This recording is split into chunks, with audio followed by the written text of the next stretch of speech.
habis dah.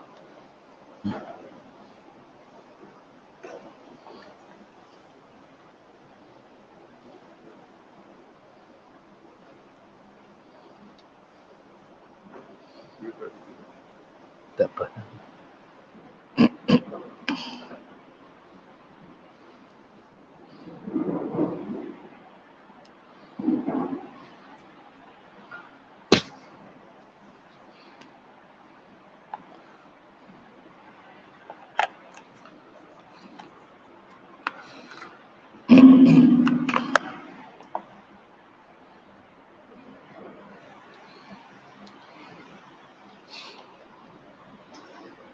Assalamualaikum warahmatullahi wabarakatuh. Bismillahirrahmanirrahim. Alhamdulillahi rabbil alamin. Wassalatu wassalamu ala asyrafil anbiya'i wal mursalin wa ala alihi wa sahbihi ajma'in. Allahumma salli ala sayyidina Muhammad salatan tukhrijuni min zulumatil wahmi wa tuqrimuni binuril fahmi wa tudihu lima ashkala hatta yufham innaka anta ta'lamu wa la a'lam innaka anta 'allamul ghuyub subhanaka la ilma lana illa ma 'allamtana innaka antal alimul hakim. Rabbi shrah li sadri wa yassir li amri wahlul 'uqdatan min lisani yafqahu qawli. Allahumma yassir wa la tu'assir bitammin bil khair wa la hawla wa la quwwata illa billahil aliyyil azim. Amma ba'd. Alhamdulillah, sekali lagi dan buat selama-lamanya kita merafakkan rasa syukur kehadrat Allah Subhanahu wa taala kerana kita masih lagi diberi umur kehidupan untuk kita sampai kepada tahun baru Masihi 2022. Mudah-mudahan Allah SWT memberkati umur kita dan menerima segala amal ubudiyah kebaikan yang kita lakukan selama ini. Kita menyambung kepada pengajian kitab Qalbun Salim Syarah Penawar Bagi Hati yang telah dikarang pada karya asalnya oleh Syekh Abdul Qadir bin Abdul Muttalib Al-Mandili Al-Indonesi rahimahullah ta'ala. Kita masih lagi membicarakan tentang sifat-sifat yang menjadi sumber utama keluarnya akhlak yang terpuji. Kita telah bicarakan yang pertama iaitu bijaksana, yang keduanya berani, dan yang ketiganya menjaga harga diri. Ifatun, dengan sifat menjaga harga diri itu yang pertamanya seseorang akan berusaha untuk bersopan santun seperti yang diajarkan oleh syariat, bersopan santun ketika di mana saja. Tetapi kadang-kadang kita bersopan santun ketika kita bersama orang ramai, itu alhamdulillah. Tetapi bagaimana ketika kita di jalan raya? Itu kadang-kadang kita tidak ada hemahnya. Itu sebab bersopan santun dalam keadaan apa sekalipun untuk kita senantiasa memelihara peribadi dan akhlak kita itu. Saya sendiri pun kadang-kadang terbabas, tuan-tuan. Memang kita bersopan santun, tetapi ketika kita di jalan raya hilang sabar kita. Di saat kita diuji oleh orang yang bawa kereta dengan perlahan kadang-kadang. Itu sebab kita juga kadang-kadang terbabas. Gagal kita untuk mengawal emosi kita. Biasanya tuan-tuan, kalau saya bawa laju dekat jalan raya, kalau dah terlambat pun saya cabut serban saya, tuan-tuan. Tak nak tengok orang Kita ni pakai serban bawah, tak tentu harga. Biar orang tak nampak kita pakai serban. Allah Rabbi. Itu untuk kita menjaga diri kita lah. Tapi kita sebenarnya berpura-pura jugalah. Baik. Yang keduanya, daripada sifat ini lahirlah merasa malu ketika melakukan sesuatu yang tercela, iaitu malulah kita dengan Allah, malulah kita dengan malaikat yang menjaga kita kanan dan kiri, malu juga kita dengan makhluk Allah yang gaib, di antaranya jin ketika kita bersendirian. Itu sebab sifat malu ini mesti ada pada diri kita walaupun kita dalam keadaan bersendirian. Orang-orang dulu yang saya ingatlah tuan-tuan, mudah-mudahan kita dapat ikutlah amalan orang-orang terdahulu. Orang-orang dulu kalau mereka itu masuk dalam bilik air mandi tuan-tuan, kalau tak ada kain basahan mereka takkan mandi. Tetap juga mereka menggunakan kain basahan. Kerana apa? Kerana dalam bilik air itulah tempat tinggalnya jin-jin yang mana mereka itu kadang-kadang melihat aurat kita dan sebagainya. Orang dulu dia pakai kain basah, tahu dia malu. Itu berbeza dengan kita tu, terus saja buka towel mandi kita. Kemudiannya sabar. Sabar ini ada beberapa peringkat. Sabar dalam melakukan ketaatan, sabar ketika ditimpa musibah, sabar untuk tidak melakukan sesuatu yang tercela, maksiat. Kesabaran kita itu walaupun berpeluang untuk melakukannya.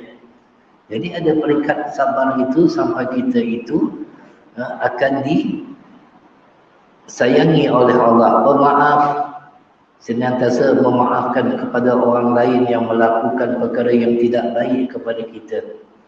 Senantiasa. Itu sebab ada sahabat baginda Nabi SAW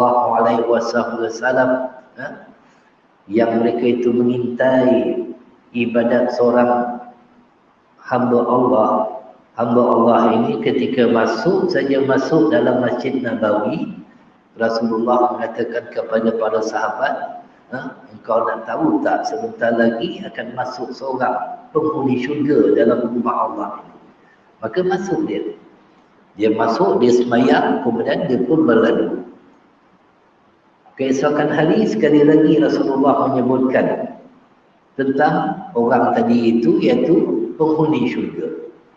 Maka salah seorang daripada sahabat Nabi SAW nak tahu apakah amalannya sehinggakan dia diiktiraf oleh Nabi SAW sebagai salah seorang daripada penghuni syurga. Lalu dia bertemu dengan orang tersebut dengan membuat helah untuk menumpang bermalam di rumah orang tersebut dengan mengatakan dia ada perselisihan dengan ayahnya, tidak boleh balik ke rumah, maka boleh tak sekiranya saya bermalam di rumah tuan. Maka diberi keizinan untuk bermalam. Tujuannya untuk melihat apakah amalan orang ini sampaikan dia itu dikatakan penghuni syurga. Lalu 2-3 malam dia melihat tidak ada apa-apa yang menunjukkan amalannya itu berlebih daripada amalan yang sebenarnya. Tahajud pun tak bangun, Quran pun kurang baca dan sebagainya. Akhirnya dia berjumpa orang tersebut. Dia tanya, aku pelik, dia kata, melihat amalan engkau biasa-biasa saja. Tetapi baginda Nabi SAW mengatakan engkau penghuni syurga. Jadi apa amalan engkau? Dia kata memang itulah yang kau lihat setiap malam. Sebagaimana yang kau lihat itulah amalan aku. Tidak ada yang hebatnya. Tetapi dia kata di saat aku nak tidur, aku memaafkan kesalahan semua orang. Walaupun orang itu pernah berlaku zalim padaku, berbuat jahat kepadaku, aku senantiasa memaafkan semua orang. Ini yang disebut oleh Rasulullah salah seorang daripada penghuni syurga. Jadi maafkanlah orang-orang yang pernah berbuat salah dengan kita. Sezalim mana sekalipun, sejahat mana dia pun, tuan-tuan dan puan, ingatlah bahawa Allah itu Maha Pengampun. Innallaha Ghafurur Rahim. Maha Pemaaf. Takkan kita hamba-Nya tidak boleh memaafkan kesalahan orang lain. Qanaah, merasa cukup dengan setiap apa saja pemberian Allah Subhanahu wa taala, mencukupi, sebagaimana Rasulullah SAW minta kepada Allah agar memberikan kecukupan dalam rezekinya, tidak terlalu berlebih.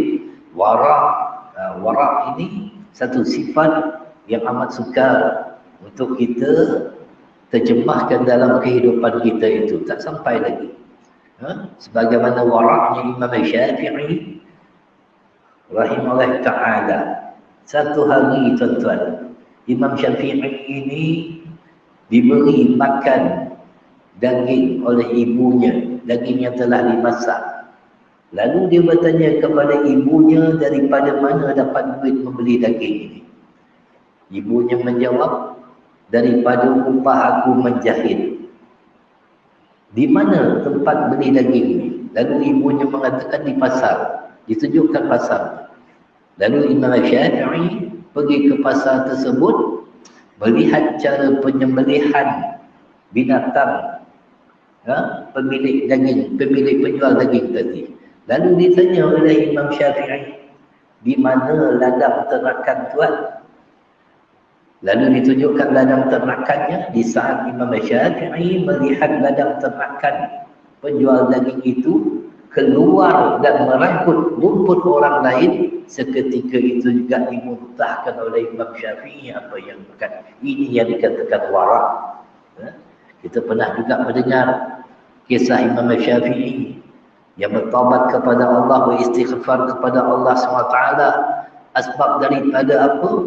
Terlihat betis seorang wanita di saat kainnya itu tersingkap, ditiup oleh angin. Baru nampak betis, tuan-tuan. Dah takut dah kepada Allah. Beza dengan waraknya kita tu belum sampai lagi. Kita apa ada sajalah, kita bedal saja kan. Allah Rabbi, tak banyak tanya. Tak banyak tanya kita. Zaman umpama Imam Syafi'i. Begitu juga waraknya Imam Syafi'i ini. Sebagaimana apabila dia balik ke rumah, ibunya mengatakan kepada dia, ketika dia mengetuk pintu rumah, ibunya mengatakan kepadanya, jangan kau bawa balik dunia ke dalam rumah ini. Satu sen pun tidak dibawa balik oleh Imam Syafi'i, semua diinfakkan, sedekahkan. Kita ustaz orang bagi ibuhan macam-macam bawa balik dah. Allah Rabbi, jauh kita tu. Nak katakan warak yang kita tu. Apa orang bagi, semua kita ambil. Hari ni tuan-tuan dan puan, pagi ni saya dijemput dalam program Majlis Rasul di surau Al-Ikhlasiyah di Keramat Jaya. Lepas makan dibekalkan lagi macam-macam, tak tahu berapa beg lah, dengan pulut kuningnya, dengan nasinya. Oh ya Allah. Jadi macam mana nak katakan warak ni kita tu? Allah Akbar. Lemah lembut dalam mendidik. Itu sebab kita juga orang yang duduk di atas ini wajib juga berlemah lembut dengan orang yang belajar dengan kita, sebagaimana Rasulullah ada sifat rahmatnya, ada sifat belah ihsannya itu. Berlemah lembutlah kita dengan isteri kita, dengan anak-anak kita, dengan siapa saja. Selalu membantu orang lain dan tidak tamak. Saya bersyukur saya melihat bagaimana aktiviti Masjid Al-Mardiyah ini dalam membantu bangsa-bangsa banjir. Mudah-mudahan Allah SWT mengganjarkan pahala kepada mereka yang terlibat dalam membantu orang lain ketika di dalam kesusahan. Ketiganya, jika ia tidak ada, maka akan timbullah daripada dirinya sifat tamak. Tamak ini memang orang tamak selalunya rugi. Berhati busuk, itu yang ada penyakit PhD itu. Penyakit hasad dengki. ataupun penyakit SMS, susah melihat orang lain senang. Busuk hati. Dia tengok jiran dia naik pangkat, dia mulalah tak senang hatinya itu. Tengok pula tukarlah TV besar lagi, lagi dia demam dia tuan.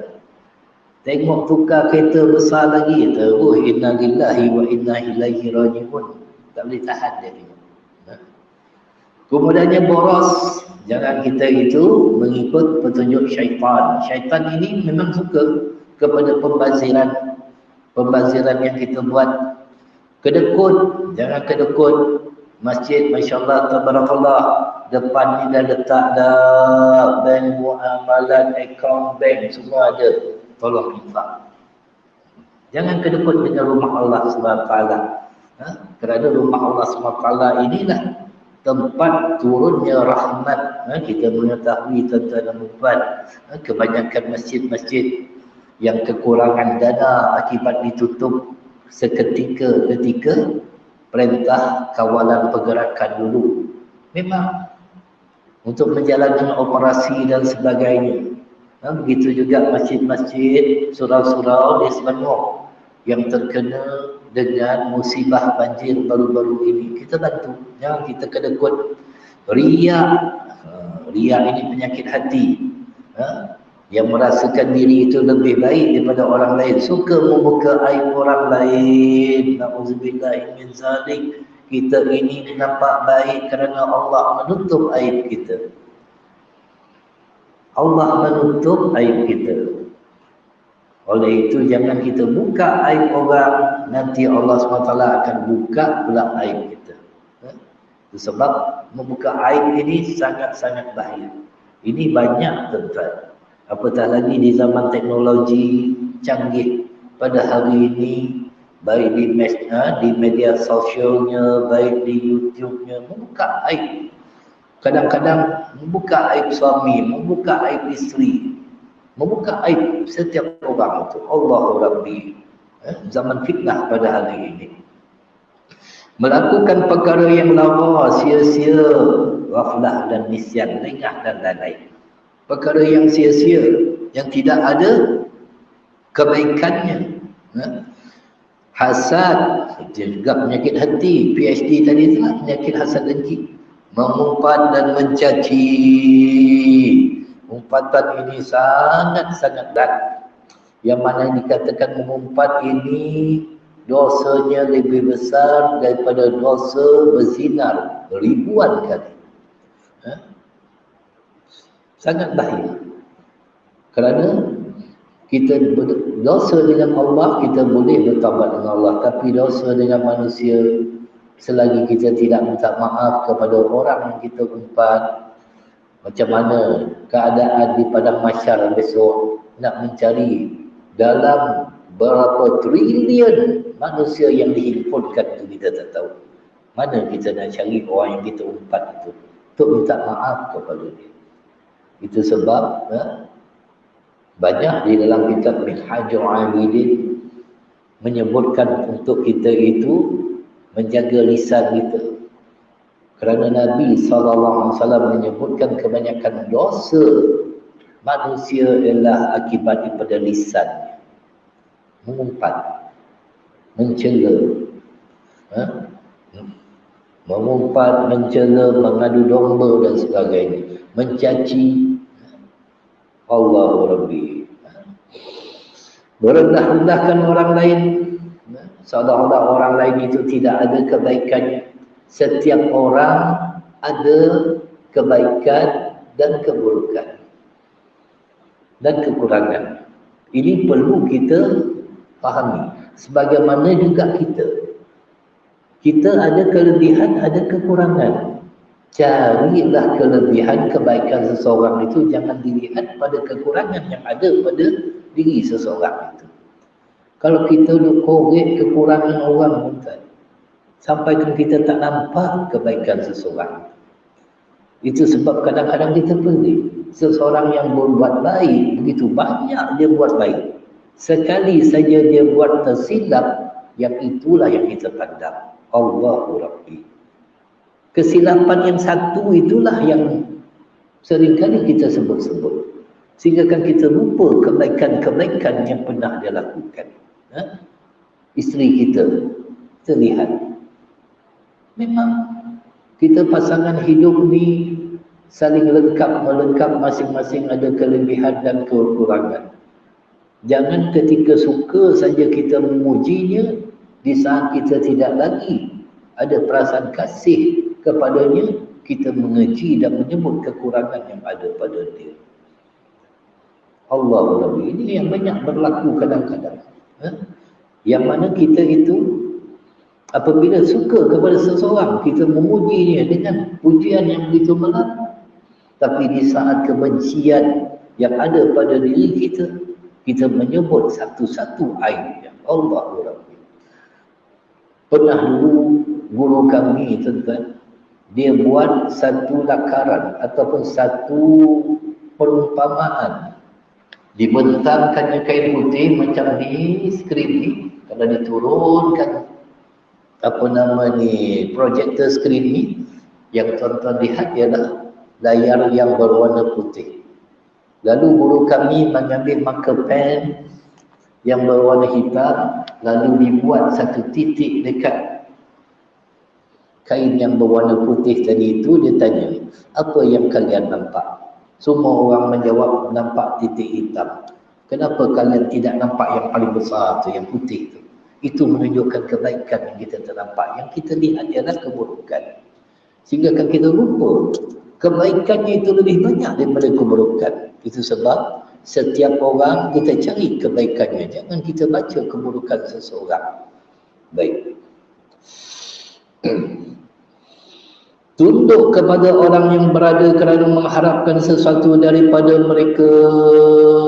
Sampaikan memuliakan orang yang mempunyai kedudukan kerana mengharapkan sesuatu daripada seseorang itu. Orang kaya misalnya, tunduk. Orang yang mempunyai kedudukan sampai tunduk, sanggup hanya untuk mengharapkan sesuatu daripada seseorang itu dengan ada tujuan. Bukan tunduk, tak ada hormat, tetapi ada udang di sebalik batu. Bak kata dalam cerita Piramli tentang baik ada makna. Baik ada makna. Ada yang tersirat dalam itu. Baik. Kemudiannya sifat adil. Adlun, iaitu yang pertamanya dengan sifat adil, seseorang dapat mengendalikan sifat amarah dan hawa nafsu untuk selalu dalam jalan syariat. Kerana sifat adil ini adalah perintah daripada Allah Subhanahu wa taala kepada kita. Kita mendengar di atas mimbar-mimbar setiap hari Jumaat dibacakan, innallaha ya'muru bil adli wal ihsani wa ita'i dzil qurba wa yanha 'anil fahsya'i wal munkari wal baghi ya'idzukum la'allakum tazakkarun. Kan dalam khutbah yang pertama itu kita dengar, sesungguhnya Allah menyuruh berlaku adil dan berbuat kebaikan serta memberi bantuan kepada kaum kerabat terlebih dahulu. Bantu, bukan bantu orang lain. Kaum kerabat kita, kalau ada adik-beradik susah, adik-beradik dulu bantu.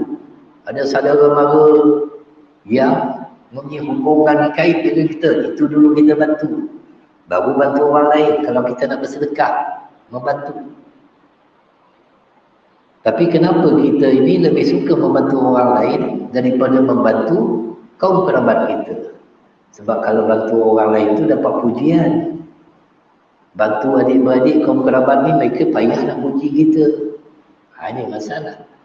Sedangkan agama suruh kita bantu kaum kerabat terlebih dahulu.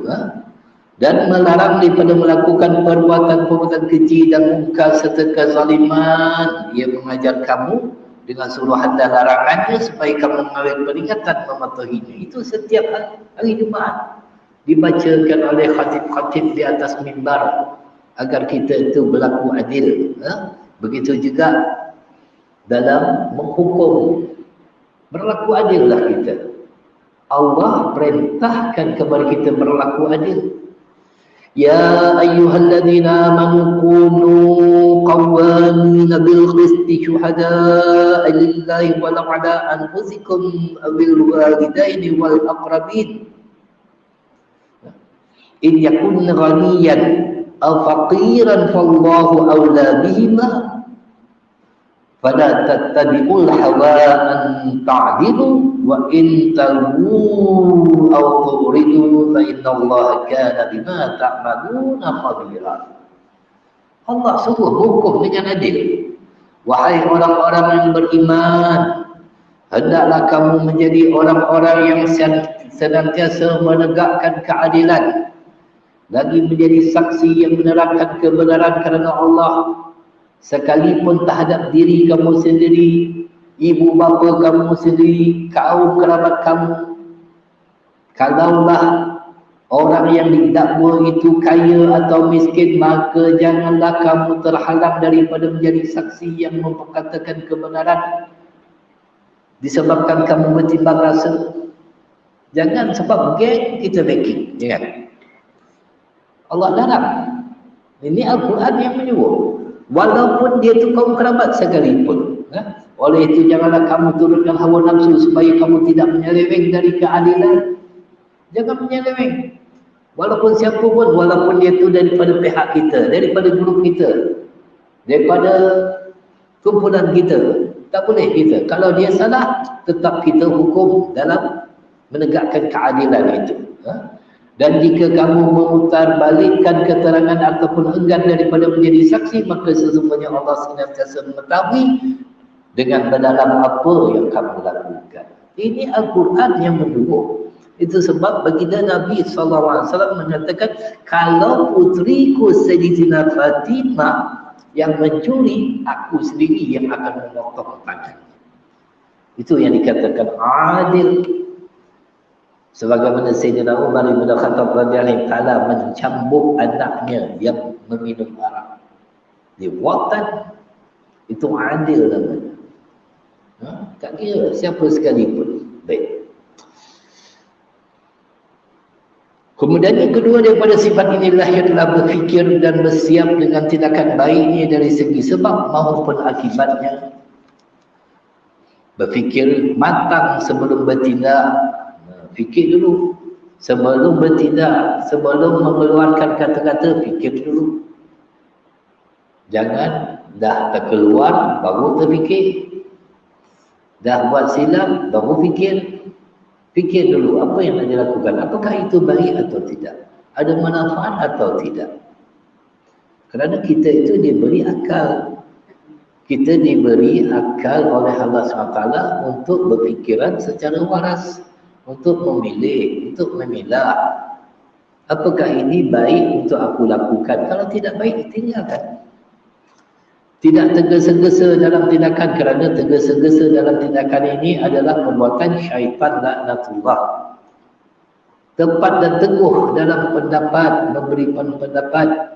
Itu sebab baginda Nabi SAW sabdaannya sangat ringkas tetapi tepat, teguh. Sehingga kan baginda Nabi SAW memerintahkan agar dipendekkan khutbah, dipanjangkan solat pada hari Jumaat. Kenapa? Khutbah itu biar yang tepat tetapi padat sehingga akan menyentuh seseorang itu. Cerdas dalam tindakan dan selalu menjauhkan diri daripada tindakan atas sesuatu yang boleh membawa kehinaan dan mudarat. Jangan sampai membawa kepada kemudaratan kepada seseorang yang kita hukum akibat ketidaksabaran kita itu. Kadang-kadang kita tak sabar dengan anak kita, Masya Allah, tabarakallah, nakal, degil, tak sabar kita. Tak sabar kita. Terbelasah dia. Akhirnya datang mudarat. Datang sesuatu yang tidak baik kepada dia. Yang menyebabkan kadang-kadang terpendam dalam hatinya ada perasaan dendam terhadap kita. Allah Rabbi. Ini berhati-hatilah. Ketiganya, jika tidak ada sifat ini, maka akan timbullah sifat suka menipu. Suka tipu. Tipu. Menipu ini adalah salah satu sifat orang munafik. Berkecil-kecilkan, menghina orang lain. Jahil. Gila dan lain-lain. Inilah akan timbul sifat-sifat yang tercela akibat daripada tidak mendidik hati itu dengan sebenar-benarnya. Ketika kesempurnaan 4 sifat ini bertambah, maka akan bertambah pula kesempurnaan akhlak seseorang itu. Memang kita ini manusia yang serba kekurangan. Serba kekurangan yang ada kecelaan, keaiban pada diri pribadi kita sendiri. Memang. Kerana yang kamalan itu yang sempurna hanya Allah. Adapun manusia yang sempurna itu ialah Rasulullah sallallahu alaihi wasallam. Kita tetap ada kekurangan kita. Siapa yang tahu tentang aib kita ini, tuan-tuan? Orang rumah kita. Hanyalah orang rumah kita tahu aib kita. Itu sebab para tenaga pengajar dan ustaz-ustaz ni, orang rumah dia tak nak belajar dengan dia. Sebab tahu aib dia. Tahu, alah abang suruh bangun tahajud, abang pun tak bangun, dia kata. Saya tahulah, saya tidur dengan abang. Tak nak dia belajar. Alah abang suruh pergi masjid, dia lah suruh orang pergi masjid. Orang azan, abang duduk lagi. Dia tahu aib kita. Sebab Allah. Sebab pada isteri kadang-kadang dia tak nak belajar dengan tuan guru yang mana suami dia tu sendiri dia tak nak belajar, dia belajar dengan orang lain. Kita pun suruh pergi belajar dengan orang lain. Belajar dengan aku kan terbuka aib aku macam-macam kau tahu. Sebab mereka itu adalah orang yang baik yang menjaga aib kita. Orang rumah kita ni baik, dia jaga aib kita. Baik.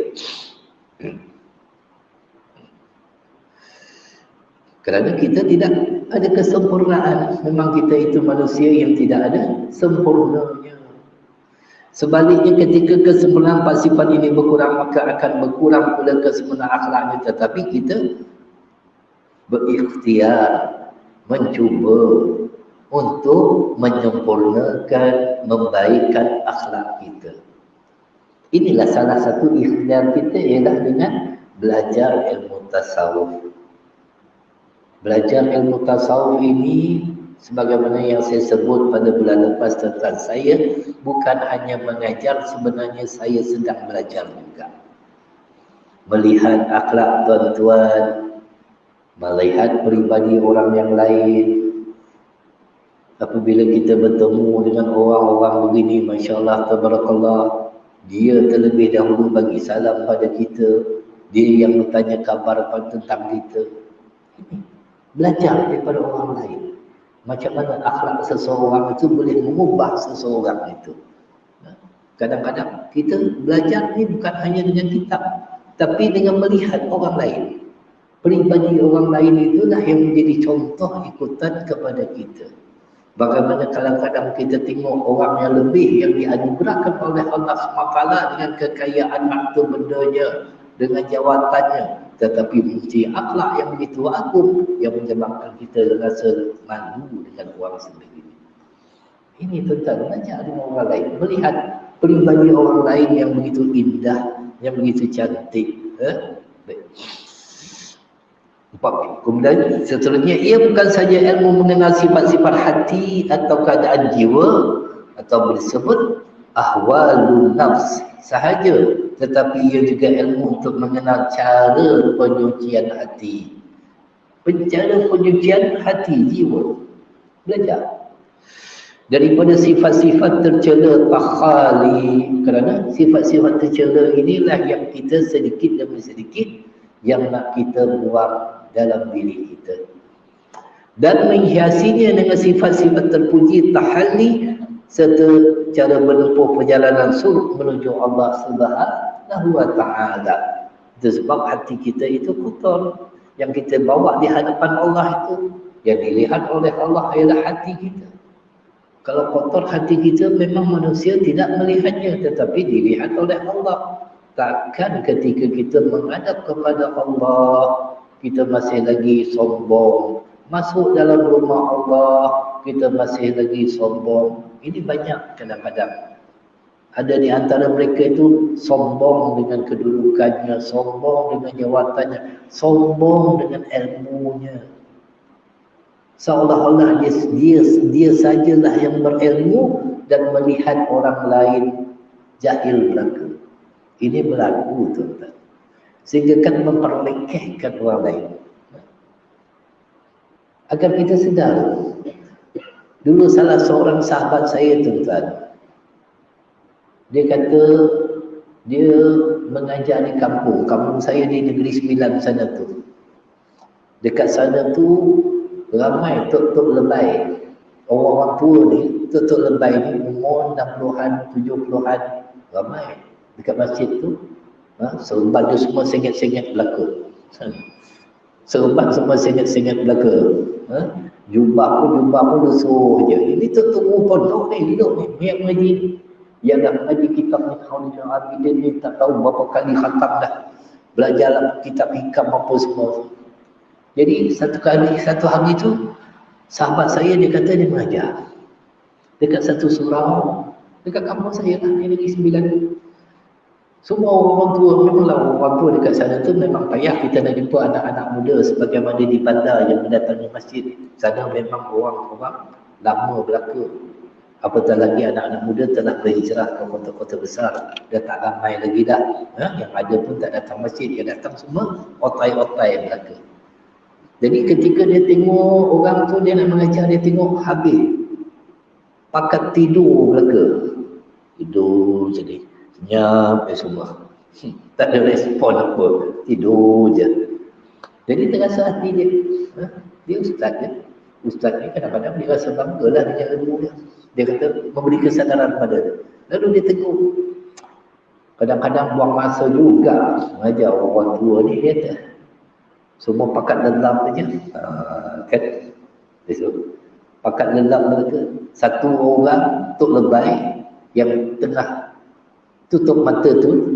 Jadi tu dia kata, kau cakaplah mata dan lalap, telinga dan dengar. Mata dia lelap, telinga dia dengar.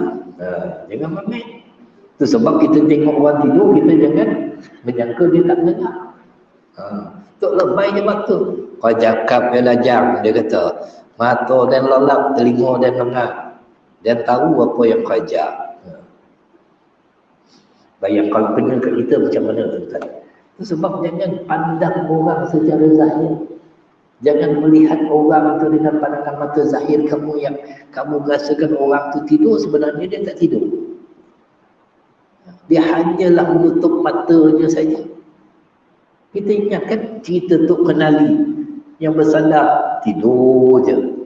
Sebenarnya bukan tidur, tapi mendengar setiap perkataan tu dengan lebih khusyuk lagi. Kadang-kadang dia menutup pandangan mata itu untuk menghalang dirinya melihat keadaan sekeliling dunia yang menyebabkan tak dapat masuk apa yang dia dengar.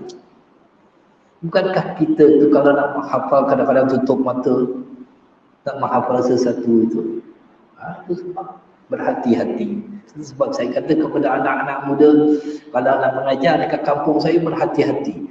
Tu yang kamu rasakan otai-otai, atuk-atuk tu, itu kebanyakannya untuk guru pondok tu. Seremban singkat-singkat belaka. Semua dah mengaji sampai dunia yang kitab Minhajul Abidin dia mengaji.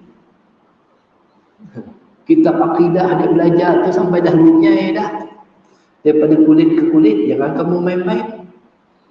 Itu sebab kita tengok kadang-kadang jemaah kita itu orang mengaji, bukan orang tak mengaji. Itu sebab jangan pandang rendah. Itu sebab kadang-kadang sombong dengan ilmu, sombong dengan kedudukan. Melihat orang lebih rendah lagi. Baik. Allahumma salli ala Sayyidina Muhammad. Baik. Tanda-tanda sakit hati, hati dianggap sakit apabila ia tidak berfungsi seperti mana tujuannya diciptakan. Kerana Ada tujuan. Setiap yang diciptakan oleh Allah SWT itu tidak sia-sia. Ada tujuannya. Oleh itu ia dianggap sakit apabila yang pertama tidak mengetahui sesuatu dengan hikmah, iaitu hati itu tertutup, hati itu tidak boleh menerima kebenaran, hati itu sentiasa memberontak, hati itu sentiasa membangkang ataupun tidak mahu menerima kebenaran dan sebagainya.